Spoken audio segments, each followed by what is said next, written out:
থাকাকালীন পরবর্তীকালে সৎসঙ্গে প্রথা শুরু হয়েছিল যে দুর্গা পুজোর পরে, বিজয়া দশমীর পর আমাদের ভারতীয় পরম্পরা যে গুরুজনদের কাছে যাওয়া, তাদের প্রণাম করা, তাদের আশীর্বাদ নেওয়া ইত্যাদি যে প্রথা ছিল, সেটা আমরা ঠাকুরের কাছে গিয়ে আমরা করতাম, সেটা করতে যাওয়া। এবং সেই তাকে কেন্দ্র করে 3 দিনের উৎসব ঠাকুরের ওখানে হতো, যেটা বিজয় উৎসব বলে। আমরা কিছুদিন আগে সেই উৎসব অ্যাটেন্ড করে এলাম। এখানে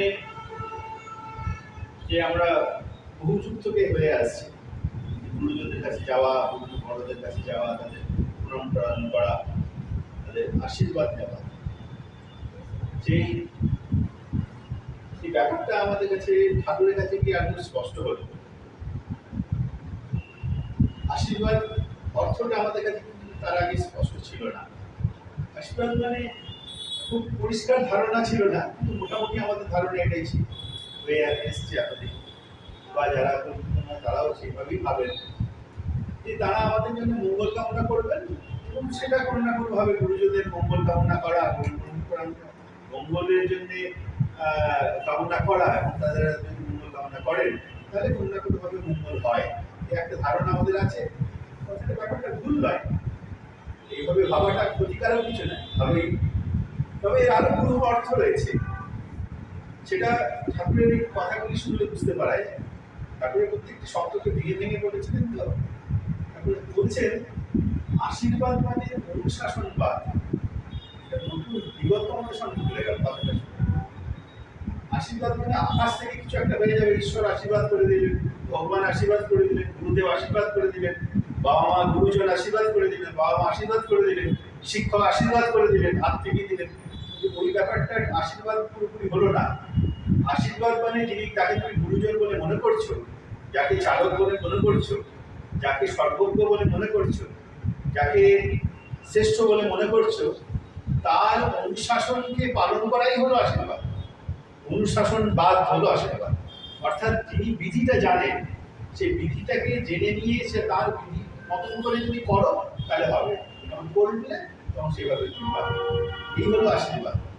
এরকম ঘটনা একটা আমার মনে পড়ছে, প্রাসঙ্গিকভাবে আমরা এর মধ্যে আলোচনা করেছিলাম ব্যাপারটা, কিন্তু দাদার কাছে আমরা এই ঘটনাটা উল্লেখ করেছিলেন এই ভাদ্র মাসের মধ্যে। একবার দেওঘরেতে কিছু সরকারিভাবে নলকূপ লাগানোর একটা প্রোগ্রাম চলছিল, বিভিন্ন গ্রামে গ্রামে গিয়ে নলকূপ লাগাবে, সেখানে ইয়ে করা হবে। তো ইঞ্জিনিয়াররা ভাবে নানা জায়গায় যাচ্ছে, নলকূপ লাগাচ্ছে। তো এই দেওঘরের আশেপাশে যেন আশেপাশে কয়েক জায়গায় লাগানোর চেষ্টা করে, যতবার লাগায় ততবার সেখানে জল পায়। তো অনেকে এভাবে সেখানে একজন আছেন, তার কাছে খুব মানুষের আসেন, একটা জান না, তিনি একটা আধ্যাত্মিক পুরুষ, তার কাছে যদি কিছু আশীর্বাদ দিয়ে নেওয়া যায় তো সেটা কাজে লেগে যেতে পারে। তো ইঞ্জিনিয়ারগুলি তারা দীক্ষিত নয়, আপনার নাম শুনেছেন, ঠাকুরের কাছে এসছেন, যেরকম আমরা এই কাজ খুব ভালো করুন, ভালো হয়। তো আমরা এই সমস্যায় চেষ্টা করছি না, আপনি যদি একটু বলে দেন। তো যারা কাজ করছিল, কর্মচারী যারা, তাদের বললেন যে আপনি যে তারা ঠাকুরদের বললেন যদি আপনি কিছু বলে দেন, তারপর বললেন যে ভালো ইঞ্জিনিয়ার ডেকে নিয়ে আসুন। না সে তো ঠিক আছে, আমরা তো সেটাই করবো, কিন্তু আপনি যদি একটুখানি কিছু বলে টলে দেন, মানে বলতে চাইছি যে আপনি যদি একটুখানি বলে দেন, মানে তাহলে হয়তো হয়ে যেতে পারে। ওই তো বললাম না, ইঞ্জিনিয়ার কিছু ভালো দেখে নিয়ে আসুন, তাহলে হয়তো তাহলে কাজ হবে আপনার। তো বললাম হ্যাঁ, সে তো আমরা বুঝি, যা বললাম তাই করি, সেটাই তো আমারও বলা হলো। কথাটা ধরতে পারছেন না, বলছে আপনি যদি বলে দেন মানে কিছু, ওই যে আশীর্বাদ যদি কিছু করে দেন তাহলে হবে। ওই তো বললাম, আমি তো বলছি জানি, যাই ইঞ্জিনিয়ার টাকা হলে হয়ে গেল। তো এরকম ধারণা নিয়ে আমরা কিন্তু চলছি। এই বিভিন্ন জীবন চলার ক্ষেত্রে একটা সঠিক পথ নির্ণয় করা, সঠিক ডিসিশন নেওয়া, কোন অবস্থায় কী করতে কীভাবে আমার মঙ্গলটা নিশ্চিত হবে, সেই গাইডেন্সটা জীবন্ত মানুষের গাইডেন্স যদি না থাকে, শাস্ত্র দিয়ে বা বইপত্র পড়ে এই জিনিসগুলো হয় না। তাই জন্যে একজন এমন একজন মানুষের প্রয়োজন হয়, যিনি আমাকে বিভিন্ন পরিস্থিতির মধ্যে দিয়ে সঠিক পাঠ করে বললেন, পরিস্থিতির মধ্যে তিনি গাইড করে দেখিয়ে দিয়েছেন। তো তো আজকে বিশেষ আমি বিস্তারিত আলোচনা করবো না, দুটো জিনিস আমার খুব মনে পড়ে বা বারবার করে মনে হয় ঠাকুরের যে পথ নির্দেশের মধ্যে দুটি দিক খুব স্পষ্টভাবে মানে খুব গুরুত্বপূর্ণ, স্পষ্ট সব গুরুত্বপূর্ণ সবটাই, তার মানে কনসাইজ ফর্মে ঠাকুরের ইডিওলজির এবং ডিরেকশনের দুটো জায়গা খুব আমাদের কাছে খুবই গুরুত্বপূর্ণ। সেটা হলো ষষ্ঠনী, পঞ্চনীতি এবং সপ্তার্চি। এই দুটোকে আমাকে ভীষণভাবে আলোড়িত করে। এই দুটোকে যদি ধারণ করা যায়, দুটোকে যদি ধরতে পারা যায়, মর্মার্থকে যদি ধরতে পারা যায়, বিশ্বে কল্যাণের ক্ষেত্রে কোনো বাধাই বাধা থাকবে না। সেটা অর্থনৈতিক কল্যাণ হোক, রাজনৈতিক সামাজিক কল্যাণ হোক, কি ব্যক্তি জীবনের আধ্যাত্মিক উন্নতি হোক, সবটা দিক দেখা হয়ে গেছে, দেখিয়ে দিয়েছেন। মানে এর মধ্যে মানে কনসাইজ করে দিয়ে দিয়েছেন সপ্তার্চি, পঞ্চনীতি এবং পঞ্চকরী এবং সপ্তার্চি, যেটা আমরা বলি সপ্তার্চি, যে প্রার্থনা আমরা রোজ সপ্তার্চি পাঠ করি, আমরা যে পাঠ করলাম তার মধ্যে সপ্তার্চির মধ্যে আমাদের ষষ্ঠনীর মধ্যে কি বিধি দেওয়া আছে সেগুলো খুব বিস্তারিত আলোচনা করার সময় নেই। অত সংক্ষেপে যদি বলা যায়, এটা মূলত আমার যেটা মনে হয় ব্যক্তি নিয়ন্ত্রণের মধ্যে দিয়ে প্রবৃত্তি নিয়ন্ত্রণের মধ্যে দিয়ে একটা সমাজ নিয়ন্ত্রণের পথ। ব্যক্তির সাথে সমাজের যে সম্পর্ক সেটাকে তিনি তার ভেতরে যে গ্রন্থিগুলোকে তিনি উন্মোচন করে দিয়েছেন। একটা মানুষের উন্নতির ক্ষেত্রে কতগুলি বাধা আসে, এটা কি? সেটা হলো গো বিটুইন অ্যান্ড লিমিটেড ডিস্টরশন কথা বলা হয়েছে। মানে আমি যেটা ভাবলাম, আমার মনে একটা ভাবনা এলো, একটা সাড়া এলো, সাড়া প্রবণতার মধ্যে দিল, চেতনার মধ্যে দিয়ে একটা সাড়া এলো। পরিবেশ আমাকে সবসময়, প্রকৃতি আমাকে সবসময়, যেটাকে ঈশ্বর বলতে পারে, যেহেতু প্রকৃতি থেকে আমাদের সৃষ্টি, ঈশ্বরের থেকে আমাদের সৃষ্টি, ঈশ্বর অ্যাজ এ পিতা, পরম পিতা হিসেবে আমাকে সবসময় রক্ষা করতে চান তেমন তিনি সাড়া দেন, যাতে আমি তার সন্তান যেন রক্ষিত হয়। যে কোনো পিতা হিসেবে তিনি চান তার সন্তানের তার মঙ্গল চান। তো সেই হিসেবে পরম পিতা, প্রকৃতি, সৃষ্টি বা বিবর্তনের সূত্র আমাকে সবসময় প্রেরণা দিচ্ছে যাতে তুমি ভালো থাকো। আমার ভেতরে একটা প্রেরণা এলো ভালো কাজ করার, সঙ্গে সঙ্গে যদি কাজে রূপায়িত না করি, এরপর এখানে একটা প্রশ্ন আসছে, প্রেরণা এলো সেটাকে আমি বুঝবো কি করে সেটা সঠিক কি সঠিক নয়। এখানে প্রয়োজন হচ্ছে ঈশ্বরের বা ঈশ্বর প্রেরিত পুরুষ, তার দৃষ্টিতে যদি তিনি সেটাকে আপ্লুত হয়। এই যে এক্ষুনি বাবুদাদা পাঠ করলেন যে আমাকে, আমার প্রশংসা, আমার কোনোভাবে সেই প্রাপ্তির ইচ্ছা যদি আমাকে তার ইচ্ছাকে বাধা দেয়, তার ইচ্ছা পূরণের ক্ষেত্রে বাধা দেয়, সেটা কিন্তু গ্রহণীয় না, সেটা আমার কিন্তু ক্ষতিকারক। এটা কে বলে দেবে? কিন্তু আমরা সাধারণভাবে কি হয়, প্রশংসার লোভে তো আমরা সেদিকে এগিয়ে যাই, তখন কিন্তু সেখানে তিনি স্যাক্রিফাইস করি, মানে আমার বাঁচা বাড়ার পর থেকে আমি কম্প্রোমাইজ করে ফেলি। তো যখনই ভালো কিছু করার ইচ্ছা আসবে, মানে which is approved by Ishto, that must be applied, must be executed immediately as soon as possible, সঙ্গে সঙ্গে থেকে এক্সিকিউট করা।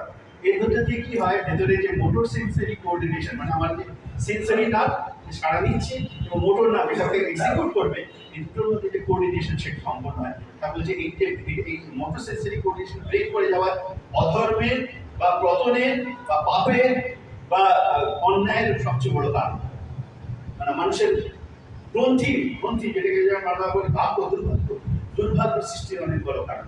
গ্রহ দোষ যেটা বলে, গ্রহ দোষের মূল কারণ হলো এই মোটর সেন্সরি কোঅর্ডিনেশন। এর সাথে আমরা গ্রহ নিয়ে কত কি চিন্তা ভাবনা করি, আংটি ধারণ করছি, পাথর ধারণ করছি, এখানে ওখানে যাচ্ছি, বন্ধু করছি, সেগুলোকে ঠাকুর কখনো অস্বীকার করেননি। মূল জায়গা হলো এইটাকে সাপোর্টিং এজেন্ট হিসেবে এখানে কিছু কাজ করতে পারে, প্রকৃতি থেকে ইত্যাদি কাজ হতে পারে। মূল জায়গা হলো এটা সেলফ ম্যানেজমেন্টের যে টেকনিকটাকে আয়ত্ত করে, দাদা বলেন ঈশ্বরত্ব, মানে আধিপত্য। এই ঈশ্বরত্বের পথে কিন্তু এটা বড় বড় প্রাপ্তি, যদি এর উপরে আমরা আধিপত্য লাভ করতে পারি। প্রত্যেকটা আমরা আমাদের ফেলিওর, ফেস দ্য ফেলিওর। এরপর কি হচ্ছে, পরিবেশের সেবা। খুব সংক্ষেপে করে বলতে, যাকে নিয়ে আমি বেঁচে আছি, যে আমার পাশে থাকা এজেন্ট, তাকে ইগনোর না করা, তাকে সার্ভিস দেওয়া। তার মানে কি, যাতে আমার বাঁচার অনুকূলে আমার পরিবেশটা পায়। অনুসন্ধিক সেবা বলছি, inclusive service to the towards my environment. আমার পরিবেশের যে আমার সে আমাকে বলবে না, তার আগেই আমাকে যেন আমি করে দিতে পারি। এই চেষ্টার মধ্যে দিয়ে কি আস্তে আস্তে পরিবেশ আমার জীবনের অনুকূলে হয়ে যায়, ইষ্ট মঙ্গলের পথে। এবং এর সাথে সাথে কি হচ্ছে, যে আমাদের সদাচারী যে নীতিগুলিকে পালন করা। সদাচার মানে যাতে শরীর, মন এবং আত্মার শুদ্ধিকরণ এবং শরীর এবং আত্মার সুস্থ থাকে, বেঁচে থাকে, যেন শারীরিক সদাচার, মানসিক এবং আত্মিক সদাচার। শারীরিক সদাচার হলে এমন খাদ্য না খাওয়া যা আমার শরীরের এই সিস্টেমটাকে ডিস্টার্ব করে দেয়, এমন চিন্তা ভাবনা না করা। মানসিক সদাচার এমন চিন্তা ভাবনা না করা যাতে আমার মস্তিষ্ক, শরীর যন্ত্রকে, স্নায়ুতন্ত্রকে আননেসেসারি উত্তেজিত করে। এমন এককেন্দ্রিকতা আমার ব্রেক না করা, যেটা বলে আধ্যাত্মিক সদাচার। মানে আমি যেন একমুখী, আদর্শমুখী হয়ে চলতে পারি। তাকে কেন্দ্র করে ঈশ্বর, দেবী দেবতা, ইত্যাদি যা কিছু আছে সব কিছু তার দৃষ্টি দিয়ে দেখা। তাহলে কি হয় যে আশীর্বাদ আমরা ভেবে এসেছি, ওটা খুব একটা কাজ করছে না কেন মানুষের মধ্যে, কিন্তু তারকে কেন্দ্র করে যখন আশীর্বাদের কথা ভাবছি তখন সেটা যেন মিনিংফুল হয়ে উঠছে, সেটা আমার জন্য জীবনীয় হয়ে উঠছে। ওই এককেন্দ্রিক চলন হলো আধ্যাত্মিক সদাচার। মানসিক সদাচার হলো আমার যে কোনো চিন্তা ভাবনাকে যেন ইষ্টমুখী করে দেওয়া যায়, এবং তার সাথে সাথে শারীরিক সদাচার, এমন খাদ্যখানা ইত্যাদি ইত্যাদি, বা শারীরিকভাবে শুদ্ধতা বজায় রাখার জন্য যা কারণ কিছু, এই কতগুলো ধারার মধ্যে দিয়ে মানুষ পালন করে। এবং তার সাথে একটা অর্ঘ নিবেদনের ব্যাপার আছে, সেটা খুব সিক্রেট ব্যাপার। তার সাথে ঠাকুরের একটা রাষ্ট্রীয় অর্থনীতি সংযোগ করে দিয়েছে। ওই ব্যবস্থাটা যদি ঠিকভাবে করতে পারা যায়, দেশেতে, রাষ্ট্রেতে কোনো বেকার সমস্যা থাকবে না, ইন্ডাস্ট্রিয়াল গ্রোথ কন্টিনিউয়াসলি ইনক্রিজ করবে, এবং প্রতিটি ঘরে ঘরে যেটা ইন্ডাস্ট্রিয়াল যে মানে এক্সপ্যানশন নিশ্চিতভাবে হবে। একটি লোক বেকার থাকবে না, কোনো শোষণ থাকবে না, বেড়ে থাকবে না, অর্থনীতি ডংফল হবে না। এরকম একটা চিন্তা ভাবনা ঠাকুরের ছিল। সেটা যদি আমরা ঠিক করে করতে পারি বা বুঝতে পারি এবং জানতে পারি এবং সেটাকে প্রয়োগ করতে পারি, তাহলে কিন্তু আর সফটওয়্যার চিন্তে আমরা এখানে যেটা বললাম, অনেকগুলি পয়েন্ট আছে। আমি সংক্ষেপের মধ্যে বলছি, ঈশ্বর এক এবং অদ্বিতীয়। প্রথমে বলছি ব্রহ্ম এক এবং অদ্বিতীয়, তিনি ছাড়া কেউ উপাস্য না। আমরা চিরকালই এক ঈশ্বরবাদী। ঈশ্বর কখনো বহু হয় না, কারণ আমাদের অনেক সময় ভুল ধারণা, দেবী দেবতা অনেকে সমালোচনা করে, অনেকে ভুল ধারণা নিয়ে রয়েছে। এরা কিন্তু ঈশ্বর নয়। দেব দেবতা যারা আছে তারা বিশিষ্ট বিশিষ্ট জ্ঞানের বা গুণের অধিকারী বলেন, তারা দেব দেবতা। আমাদের পূর্বপুরুষ যারা আছে তাদের অস্বীকার করা উচিত নয়, দেব দেবতাদের অস্বীকার করা উচিত নয়। বিশিষ্ট গুণের অধিকারী যারা, তাদের অস্বীকার করা উচিত নয়। কিন্তু ঈশ্বর এক, সেই ঈশ্বর বা যাকে আমরা ব্রহ্ম বলি, তারই মূর্ত রূপ হলেন পুরুষোত্তম। এবং পুরুষোত্তম যখন যুগে যুগে আসেন, সেই পুরুষোত্তম মধ্যে কোনো প্রভেদ নেই। বর্তমান পুরুষোত্তমের মধ্যে দিয়ে অতীতের পুরুষোত্তম যারা এসছেন, প্রত্যেকেই পরিণত হন। বর্তমানকে যে গ্রহণ করার মধ্যে দিয়ে যার জন্য যে বর্তমানে তিনি আসেন, প্রত্যেকেই তার দীক্ষা গ্রহণ করা উচিত। সেই দীক্ষা গ্রহণের মধ্যে দিয়ে অতীতের সবার সাথে একটা সংযোগ রক্ষা হয়। এর সাথে আরেকটি বিষয় রয়েছে যে বন্যাশ্রমানুর যে ব্যবস্থা এবং সেই অনুযায়ী বিবাহ অত্যন্ত গুরুত্বপূর্ণ বিষয়। এটা একটা সমাজ সংস্কার এবং সমাজকে রক্ষা করার জন্য, মানব সভ্যতাকে রক্ষা করার জন্য, মানবের অস্তিত্বকে রক্ষা করার জন্য এই বন্যাশ্রমিক ব্যবস্থা। এবং আজকালকার দিনে বন্যাশ্রম সত্য আগেকার দিনে ছিল, এটা আগেকার দিনে, এখনকার দিনে একটা সত্য তো সত্য। এটা অনেকে বলে যে এটা সব আগেকার দিনে আবিষ্কার করেছিল, এখনকার দিনে চলে নাকি? নোবডি এটা আবিষ্কার করেনি, এটা প্রকৃতির মধ্যেই আছে। ঠাকুর বলতে সৃষ্টির মধ্যে বন্যাশ্রম ছিল। ঋষিরা এটাকে খুঁজে বার করে মানুষের জন্য প্রয়োগ করেছে, যাতে এটা মানুষের অস্তিত্ব সুরক্ষিত হয় এবং ক্রমশ বৃদ্ধির পথে এগিয়ে যেতে পারে। এটা মানুষের প্রকৃতি থেকে ঋষিদের দ্বারা আবিষ্কৃত, বৈজ্ঞানিকদের দ্বারা আবিষ্কৃত একটা ব্যবস্থা, যেটা মানুষের সমাজের মধ্যে তারা সিস্টেমেটিক্যালি প্রয়োগ করেছিলেন, যাতে মানুষের মধ্যে কনফ্লিক্ট না হয় এবং যেটাকে বলা হয় বৃত্তি হরণ। একদিন সমস্যাটা বেড়েছে কেন? একজন যে কাজটা যে ভালো করতে পারে সেখানে অন্য একজন ঢুকে যাচ্ছে, আর আমি যেটা করতে পারি না আমাকে সেটা করতে পারছি। এগুলো কি বন্যাশ্রম ভেঙে যাওয়ার পর? বন্যাশ্রমের মধ্যে এই ব্যবস্থাটা ঠিক ছিল, এবং বন্যাশ্রমের মূল লক্ষ্য কী ছিল? প্রত্যেককে ব্রাহ্মণে পরিণত করতে হবে। কিভাবে? ঋষিতান্ত্রিক চলনের মধ্যে দিয়ে এবং সাথে সাথে বৈবাহিক ব্যবস্থার মধ্যে দিয়ে। বিবাহ র্যান্ডামলি করা চলবে না, এটা একটা সাইন্টিফিক ব্যাপার। এনারা জীববিজ্ঞানের এনারা বিজ্ঞানী, এনারা ভালো স্যার। আমাদের প্রকৃতির মধ্যে এই সিস্টেমটা ছিল, আছেই, সব ক্ষেত্রেই আছে। কারণ মানুষের ক্ষেত্রে কী করে এটাকে প্রয়োগ করে ভালোর দিকে নিয়ে যাওয়া যায়, তার জন্য তারা বিবাহ ব্যবস্থা এখন হয়ে গেছে। যে গণতান্ত্রিক ব্যবস্থা, আমাদের আইন ছাড় দিয়ে দিচ্ছে তুমি যাকে ইচ্ছে করতে পারো। যাকে ইচ্ছে করার মধ্যে দিয়ে যদি সঠিক ওই সাইন্টিফিক লটা যদি ফলো না হয়, মেয়েদের বিবাহ যদি তার থেকে তার তার তার থেকে ইনফিরিয়র হেরিডিটি ছেলের সাথে যদি বিবাহ হয়, তারপরে যে রেজাল্ট পাবে তাতে কিন্তু সমাজের প্রকৃত যে হিউম্যান রিসোর্স সেটা নষ্ট হয়ে যাবে। তার ফলে সমাজ সংস্কার, শিক্ষা, অর্থনীতি, রাজনীতি, সমাজ ব্যবস্থা, ফ্যামিলি সিস্টেম আস্তে আস্তে ডিস্ট্রাকশন যাবে, ডাউনফল ভাবেই হবে। যে পারস্পরিক যুদ্ধ বিবাদ এগুলো ওই উগ্র মস্তিষ্ক থেকে হয়, ডিস্টর্টেড মেন্টাল সেট আপ থেকে হয়। সেগুলো আসে কোথা থেকে? শিক্ষা থেকেও বড় কথা ওই জাতীয়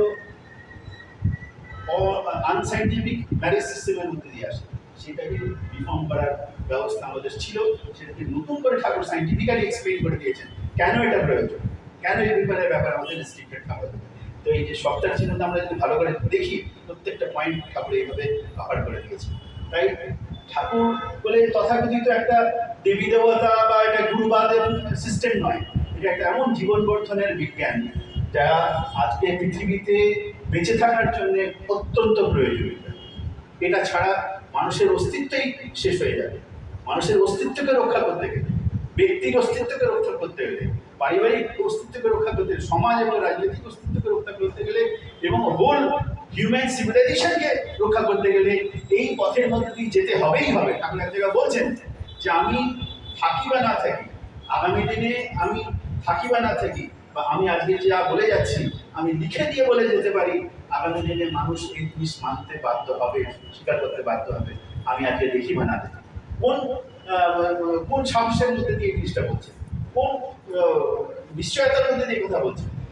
তার বক্তব্যের মধ্যে রয়েছে একটা একটা অভূতপূর্ব বৈজ্ঞানিক চিন্তা, তার চিন্তার মধ্যে রয়েছে, বক্তব্যের মধ্যে রয়েছে একটা সায়েন্টিফিক অ্যাপ্রোচ, একটা লজিক্যাল অ্যাপ্রোচ।